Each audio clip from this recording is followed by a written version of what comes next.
From the News Channel 5 Network, this is MorningLine.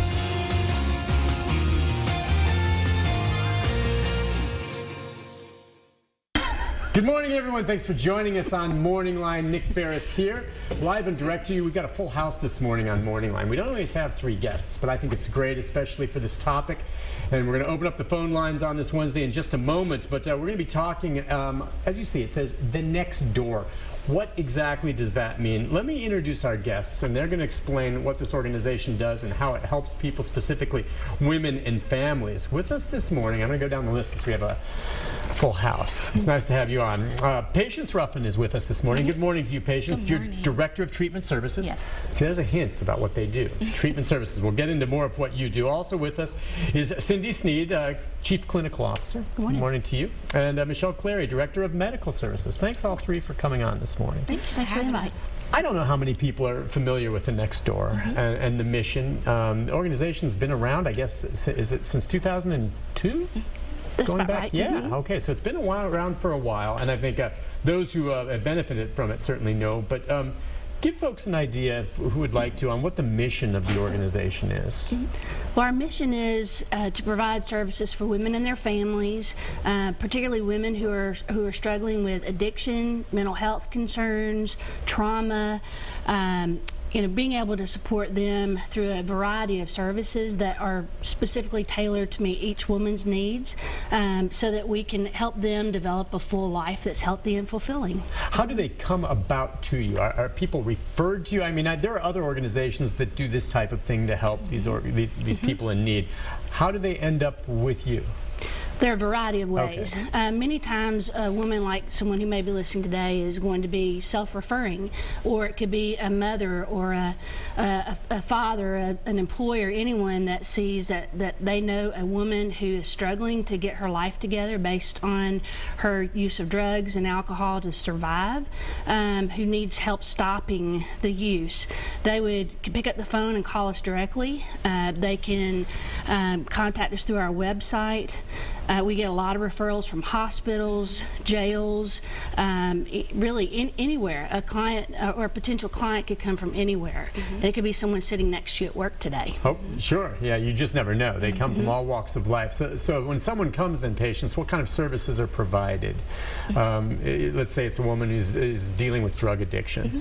We have multiple levels of care at the Next Door. Is it at the facility itself? It is at the facility itself, and we have multiple levels of care. A woman can start at our medically detox unit and start with that process where they are detoxing from the drugs. Do they stay there for a while? I mean, we're talking about beds. Beds, inpatient. Okay. So they stay in our detox unit until they finish that protocol for withdrawing from whatever the drug of choice was. And then they can step down into our residential treatment program, which is inpatient as well, up to 30 days, where we give the opportunity to really work on, what happened? How did we get here, right? And who are we, and how can we make those changes?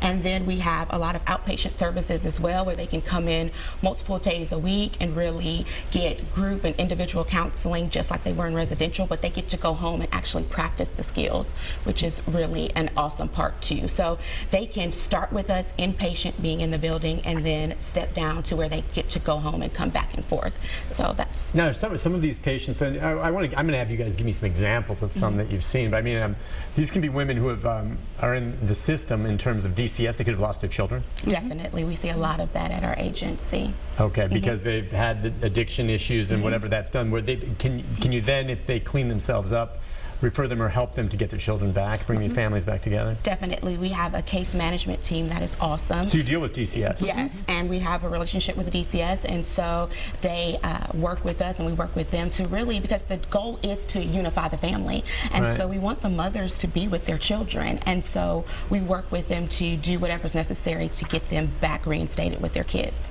She's talking about the beds, Michelle, but I mean, when someone comes in and they're withdrawing and going through this, medically speaking, I mean, it can be pretty rough, can't it? It sure can. It depends on what their substance abuse is, how severe the detox What are we is. seeing these days, substance abuse-wise? Well, we still The same see usual suspects? We still see alcohol and benzodiazepines like Valium, Ativan, Klonopin, Xanax, things like that.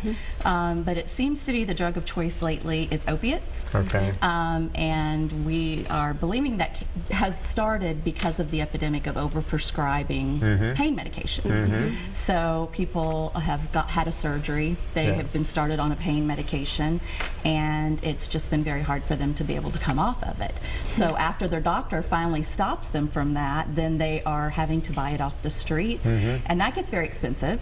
So our next leading big drug is heroin. I was about to say, we've done stories on that. So now heroin is an alternative because it's not as expensive. Correct. Same type of effect. But then when they get on this, then they have to go into the rehab. And how long does it typically take to wean someone off a heroin addiction or one of those opiate addictions? Well, our detox process is usually 5 to 7 days. 5 to 7 days. And can you tell me what they go through? Are they throwing up? Oh, yes. Do they have cramps? It's painful. They think they're going to die? They do think they're going to die. It's a miserable, miserable detox. The difference with the opiate detox is that we have difficulty having insurance to pay for opiate detox. So these women suffer. They don't want to come get treatment because there's no help at other places for them. They suffer. Now, insurance companies pay for a benzodiazepine or an alcohol withdrawal, but an opiate withdrawal is not life-threatening. Is that, oh, really? Okay, I didn't know that. I thought any kind of withdrawal could potentially be life-threatening. So withdrawal from alcohol could be life-threatening, but they say going cold, is that true? You're not going to die from going cold turkey off a pill? It is true. It is actually. From opiates. It's very painful, and they feel like they're going to die. But and not as but you could die from withdrawal from alcohol. You can, because of seizures. Oh, you can okay. have a seizure from alcohol or benzodiazepines, which if you have a 10-minute long seizure, you can have brain death. So, I mean, there's more dangers around those type of substances. And I actually wasn't aware of that. I just assumed there were dangers with all types of withdrawals. Now, when you talk there are dangers, in including opiates, that you can have a life-threatening situation when withdrawing from opiates if you have an underlying medical concern, and the person may or may not know that even exists, which is why it's important to see a medical provider to safely go through the process, so that addictions experts like our team can help assess the best level of care or how much service do you need. One of the things that we see is, particularly with opiates, is that women will say, I don't want to be dope sick, I don't want to be miserable. What she described is a miserable process, but that's why it's a benefit to be involved with a program like the Next Door, where they're receiving that treatment, because then they're medically monitored, meaning there's a nurse 24/7 with that client, making sure that there are no medical complications, that they're safely withdrawing, and that we're also providing care such as, actually we'll let the nurse address what kind of care we're providing in terms of support. Well, and comfort medications. Yeah. Is that just a replacement to wean them off it? Yes, we do. Sorry, go ahead. And it depends on what they're using, for how long they've been using that substance, how long their taper will be, because we do individualized care per every single person gets an individualized treatment plan. So if it's someone that's been using heroin for a long period of time, of course their comfort meds or their medications are going to go on a little bit longer. Is that like methadone? Is that methadone? They still use that for heroin withdrawal? They do, but we do not use methadone. We use something called buprenorphine. And it's a slow taper.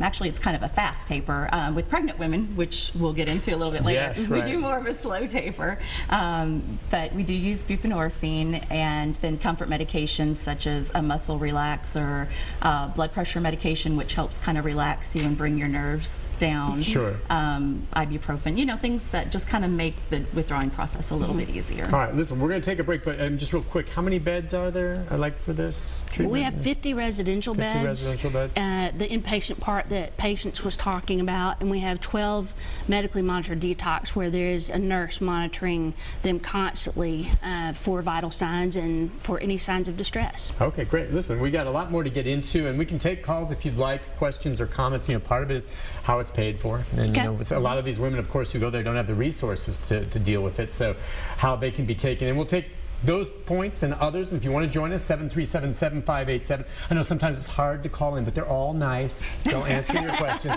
So we'll be back with more on Morning Line right after this. Stay with us.